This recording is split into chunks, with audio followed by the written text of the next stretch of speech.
I feel, unless you're really bringing your natural gifts and talents to bear, then you won't be successful and you'll be miserable. And you need to really look at the organization you're inside of. If it isn't a fit for you, you're not trapped.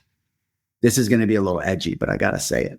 So, Rachel, you ever go out to layoff.com as an HR professional? Be honest. I have seen some of the content on there.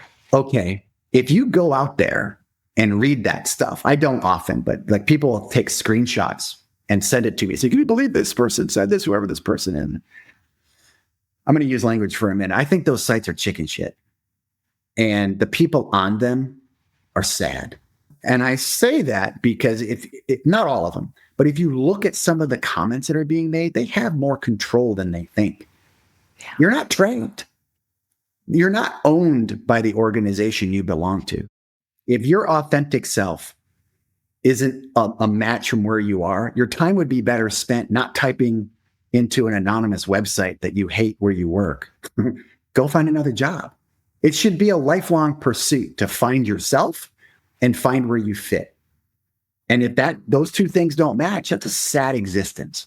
It really is. And I think it's so important for people to read the room when they join a company, right? Because when you think about how you form relationships with new people, whether it's a colleague or a boss or a romantic partner or a friend, or you don't go super deep right away, right? When people get to know each other, it's a gradual process. And so I think it's really important for everyone to read the room and get a sense about how people communicate, focus on building a personal relationship, establishing credibility, right? And then you'll know when it's time to be your completely unfiltered self, because they will know you and they will trust you and they will assume positive intent. So, Pam Everhart, who is a fabulous leader at Fidelity Investments, who I worked with several years ago, she's famous for saying R before T. So R comes before T in the alphabet. And so you should always think about relationship before task. So if you show up somewhere and you ask someone to do something for you, if you don't have a relationship, if they don't know who you are, they don't know why you're there, they might be hesitant, right? They might stand in the way, sometimes unintentionally, of helping you achieve success. And so I think figuring out how much of yourself you want to bring to work so that people know about your weekend, they know about your family, they know about your life, and that they see that you care about theirs. Yeah. What happens then is you feel much more comfortable being you, and you don't feel like you have to put on this veneer of whatever seems to be the right way to talk and act and speak and dress. And I think most people, and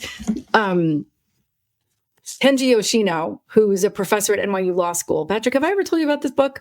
It's one of the best ones. So Kenji is famous for this research on which he calls covering. He talks about how most people in corporate America, his statistics are astounding. And actually, Deloitte does regular research on it as a follow-up. And I will include the links in the show notes so you can all take a look. But he talks about how most of us come to work and we're covering some aspect of our identity. It may be our appearance. It might be some deeper aspect like our religion, our sexual identity. It might be our, I mentioned before, socioeconomic status, physical or cognitive abilities, right, our age, right? And so we all come in and try and cover who we are. And what that does is it sucks up our cognitive capacity to actually do our jobs well, right? And so back to what you were saying about finding an environment where people won't judge me for who I am is a beautiful thing, because then you don't have to spend your time pretending and faking, right? And you can actually focus on your job. So, that is a big deal, building the relationships, finding an environment where you can be yourself. But then I'm going to say something controversial. It may not be so controversial for an HR person, but there's some aspects of people's authentic identity that don't belong in the workplace. And it's just the truth, right? There are some people that are just, they might dislike other people. They might have opinions or worldviews that are in conflict with the way other people live their lives, right? Or opinions that they have.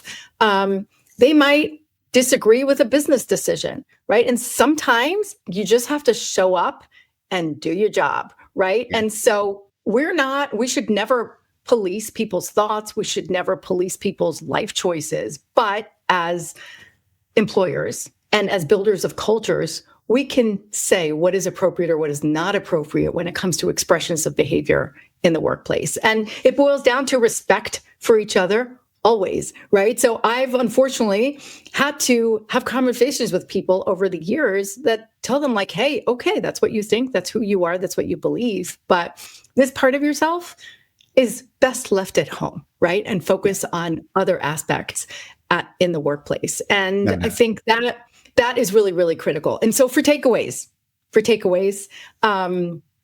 read the room, focus time on building relationships, choose a company that aligns with your values where you can feel like you can be yourself, because then you will be more successful and more productive. And, spend time thinking about who you are and which aspects of yourself you would like to bring into the workplace so that people can get to know you, they can get to appreciate you and understand the work that you contribute within the broader context of who you are.